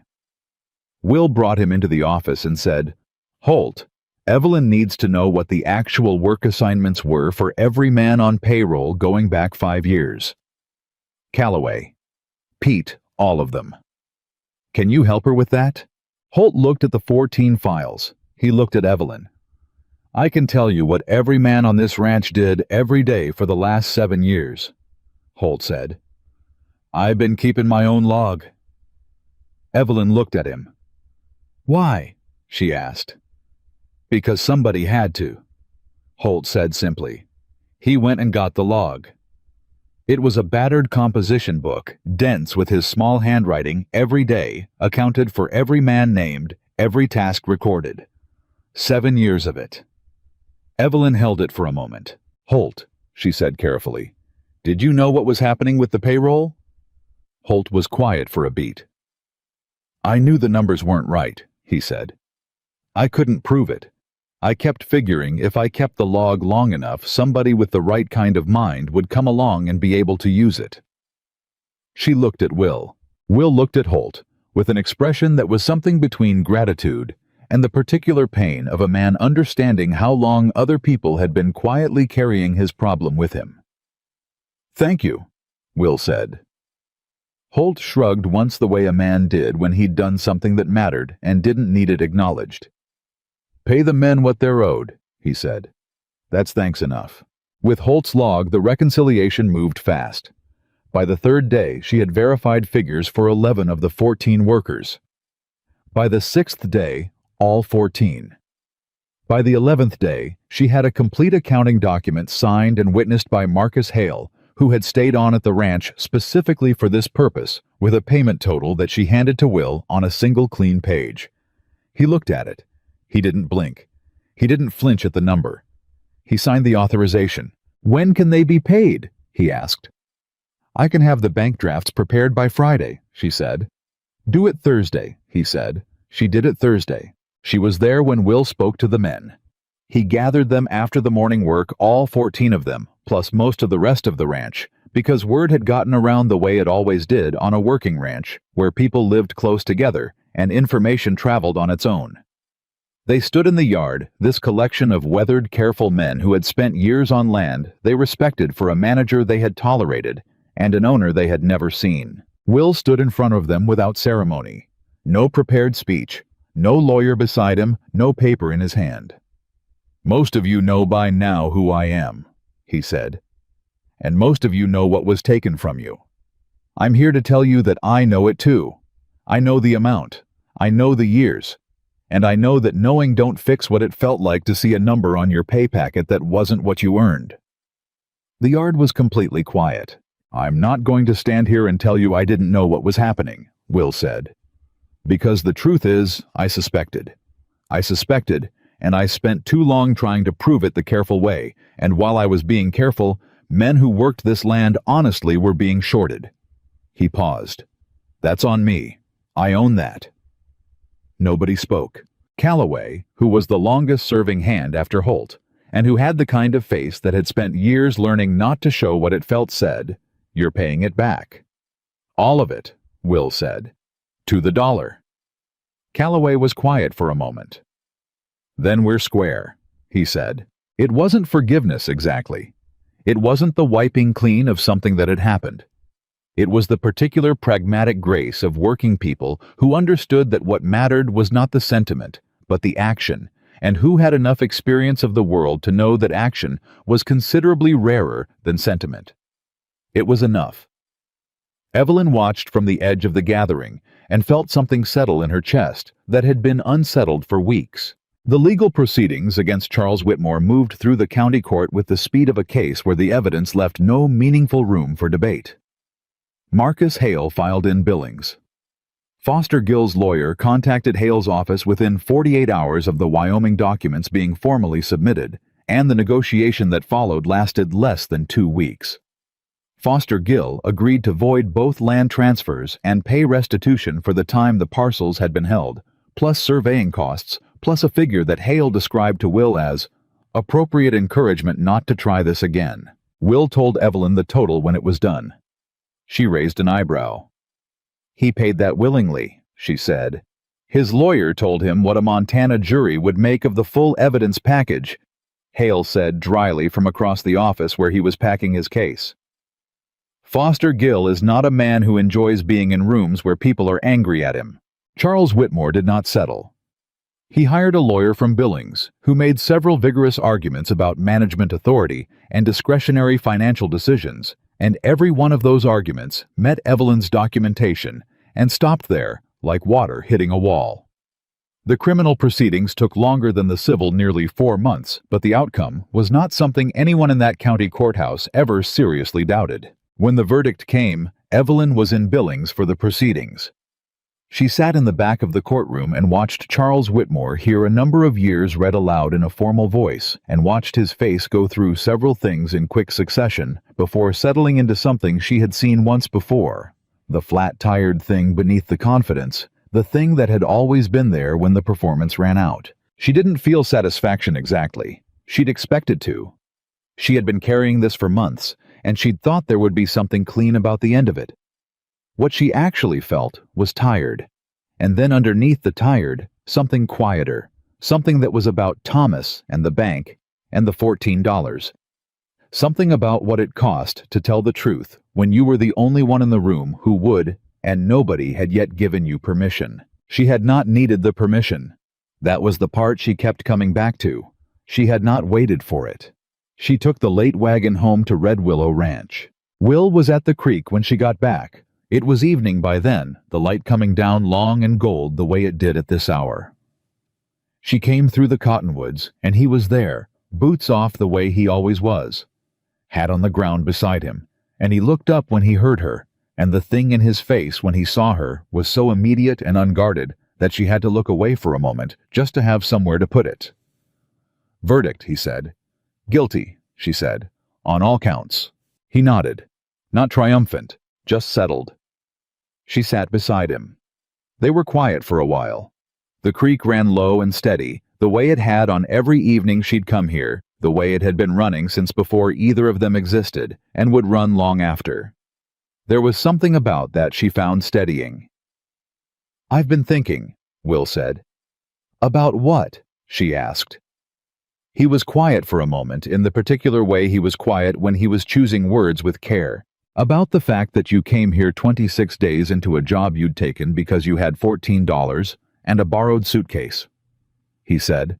"And in the time since then, you've rebuilt the accounts of this ranch, documented 5 years of fraud. recovered 63 acres of land, gotten 14 men their wages back, and helped put a man in front of a criminal court. He paused. And you've been paid an accountant's wages for all of it. She looked at him. I've been paid fairly, she said carefully. You've been paid for accounting, he said. Not for the rest of it. The rest of it wasn't in the contract, she said. No, he said. It wasn't. He turned toward her. I want to change the contract. She looked at him steadily. I want you to stay on, he said. Not as the accountant. Not just as the accountant. He held her eyes. I want you to be part of this ranch in the way that means you have a stake in it. A real stake, not wages, ownership. She hadn't expected that word, not that specific word. Will, I've talked to Hale, he said. I can structure it as a formal partnership, a percentage of the operation, your name on the deed. He paused. I'm not asking you to make a decision about anything else. I'm not asking you to be anything other than what you are. I'm saying this ranch is better with you in it in a way that has nothing to do with what I feel when I see you come through those trees. She sat with that for a moment. You're separating the two things, she said. I'm trying to, he said. Because I don't want you to say yes to one because of the other, or no to one because of the other. She turned and looked at the creek. She thought about what it meant to be offered something she had earned. Not given. Not granted as a favor. Offered because someone had looked at what she'd done and said, this is your value, and I intend to recognize it formally. She thought about the $14. She thought about the lawyer who had explained things slowly. She thought about 26 days of carrying the truth in a document case with a false bottom, working by lamplight after supper, walking fence lines in the early morning, sitting in an equipment shed with a bespectacled forger's statement in her hands. She thought about what Thomas would have said. Thomas, who had been gentle and honest, and who would have sat very still and thought carefully, and then said something like, Evelyn, you've earned this. Don't you dare say no to what you've earned. I want to see the partnership structure in writing before I agree to anything, she said. Will said nothing for a moment. Then, that's entirely reasonable. I'll have changes, she said. I'd be worried if you didn't, he said. She looked at him. And the other thing, she said. The thing that isn't the partnership. He looked back at her. I'm not a simple woman, she said. I need you to know that clearly. I have opinions and I keep my own records and I will tell you when I think you're wrong. I know that, he said. You say that now, she said. But knowing it and living with it are different things. Evelyn, he said. His voice was quiet and entirely certain.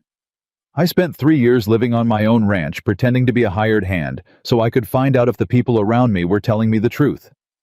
He held her eyes. I do not have a problem with a woman who says what she means. She looked at him. She thought about the first fence post. You'll need to dig that out about 2 feet deeper than it looks. I was figuring 3. 3 is better. She thought about all the evenings at the creek, the coffee that appeared without comment, the ring of keys left on the corner of her desk, the way he had said, I needed to know if you trusted the truth, not my name, and meant every word of it. She thought about what it felt like to stop being alone in a fight. All right, she said. He was still. All right to which part? He asked. She looked at him directly. Both, she said. The smile came again, that full, unguarded smile that she had seen for the first time the morning after the confrontation, and that she was beginning to understand was the truest thing about his face. He didn't try to contain it, and she was glad of that. He reached over and covered her hand with his, just once, just briefly, the touch of a man who understood that some things didn't need to be made large to be real. I'll have Hale draw up the partnership papers Monday, he said. I'll have my edits back to him by Wednesday, she said. Of course you will, he said, and the warmth in it made her feel something she had not felt in a very long time. Safe. Not the safe of a door locked against the world. The safe of being exactly where you were supposed to be with exactly the right person beside you. They sat at the creek a while longer. The evening came down fully, and the stars appeared one at a time, enormous and unhurried. The ranch was quiet around them. The men were in the bunkhouse. The horses were settled. The accounts were in order. All the accounts, every number, honest and documented and verified. The land was whole, all of it, every acre. The northern parcel, with its empty cabin that had been Will's father's first structure, returned cleanly to the registry where it had always belonged. "One thing I still want to know," Evelyn said. "Ask it," Will said. "Denton Cole," she said. "Did you write the letter?" "Wrote it the same day you told me to," he said. "Sent it 3 days later when Hale confirmed the Wyoming address." He paused. "I told him his name had been used without his knowledge. I told him what we'd found and what we'd done about it. And I told him if he ever wanted to come back to Red Willow Ranch, his job was here." She looked at him. "Did he write back?" "Not yet," Will said. "But Hale says the letter was received." He was quiet for a moment. "I hope he writes back. He was a good hand. Better than good. He noticed something was wrong when nobody else was paying attention, and Charles ended his livelihood for it." He paused. "That's a debt you can't fully repay, but you can try." Evelyn thought about that. About the long chain of it, one man who noticed something wrong, who got punished for noticing, whose punishment created the distance that allowed 5 years of fraud to continue until a woman with $14 and a borrowed suitcase arrived and started asking questions that nobody had thought to ask before, or that people had been afraid to ask, or that people had asked and paid for. The chain of it was long, and it had cost more people more than it should have. That was the truth of it, and she didn't look away from that truth any more than she looked away from any other. But the chain had ended. She had helped end it. She had not waited for permission. She had not waited for someone to tell her she was allowed. She had sat down at a desk covered in dishonest paper with a pen in her hand, and she had kept going. "Will," she said. He said. "The cabin on the northern parcel," she said. "Your father's. You said it's been empty." "For years," he said. "I've kept it maintained, but I haven't. I don't go out there much." She was quiet for a moment.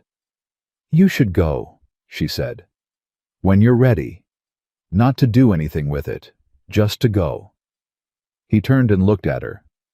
"Some things," she said quietly, "deserve to be stood in front of and acknowledged, even the things that hurt." He looked at her for a long moment. "Will you come with me?" he said. She looked at the creek. "Yes," she said, "when you're ready." He turned back to the water. He was quiet. But it was the quiet of a man who had just put something down, not the quiet of a man carrying it still. Months later, when the story of what had happened at Red Willow Ranch had traveled through the territory, the way stories traveled carried by wagon drivers and supply men and county officials, and workers who moved from ranch to ranch and took their conversations with them. People told it in different ways, depending on who was telling it. Some told it as the story of the owner who fooled everyone. The rich man who worked like a poor man until the right moment, and then revealed himself and brought the fraud down. Some told it as the story of the accountant, the widow with $14 who walked into a nest of corruption and documented her way through it without flinching. Some told it as a love story, which it was, though not the kind that could be contained in a simple telling. Holt told it when people asked him as the story of a ranch that got honest. "Wasn't complicated," he said in his way. "The place needed telling the truth and somebody told it. That's all." That was most of it. That was the heart of it, the thing underneath all the ledger books and forged contracts and creekside conversations and document cases with false bottoms. The place needed telling the truth, and Evelyn Harper had walked in with a borrowed suitcase and told it. Not because she'd been hired to, not because the wages were good or the circumstances were easy, or because anyone had told her she was allowed. She had done it because she was the kind of woman who could not look away from a wrong number, and because sometimes that particular stubbornness, the refusal to let a lie stand just because it was convenient, the insistence on cross-referencing everything 3 times, the willingness to bury your evidence 18 inches down in oilcloth at the base of a cottonwood tree, rather than let it be taken from you. Sometimes that stubborn, unglamorous grinding commitment to the truth was exactly what the moment required. Not courage in the dramatic sense, not a single grand gesture, just a woman who kept going, and a quiet man who had been waiting at the creek knowing she would. Red Willow Ranch stood on the Montana plain for decades after that season, and the people who worked it were paid what they were owed, and the accounts were kept honestly. And every record was documented in a clear hand and cross-referenced to 3 independent sources. Because that was how the woman who kept the books had always done it, and nobody who worked there ever suggested doing it any other way. Some things, once you've had them done right, you don't settle for less. That was what Red Willow Ranch became. Not the richest spread in Montana territory, not the largest, the most honest. And in a land where the difference between survival and ruin came down to whether the people around you told the truth that was worth more than all the rest. Evelyn Harper had known that since the day she sat beside her husband's grave and made herself a promise with no witnesses and no ceremony. She had kept it. Every single day she had kept it. And the quiet cowboy who had stood in the dust beside a rotted fence post on an August morning and recognized immediately, completely, and without a single doubt that the woman who'd just told him to dig 3 feet down was the person he'd been waiting for, that man had kept his promise too. To the ranch, to the workers, to the truth, and to her. Some people found what they were looking for by searching for it. Some people found it by being exactly who they were in exactly the right place, and letting that be enough. Evelyn Harper had been a widow with $14 a borrowed suitcase and a pen. She had been exactly enough. And at Red Willow Ranch in the summer of 1884, on a stretch of Montana ground that had been built by honest hands and nearly lost to dishonest ones that had turned out to be precisely everything.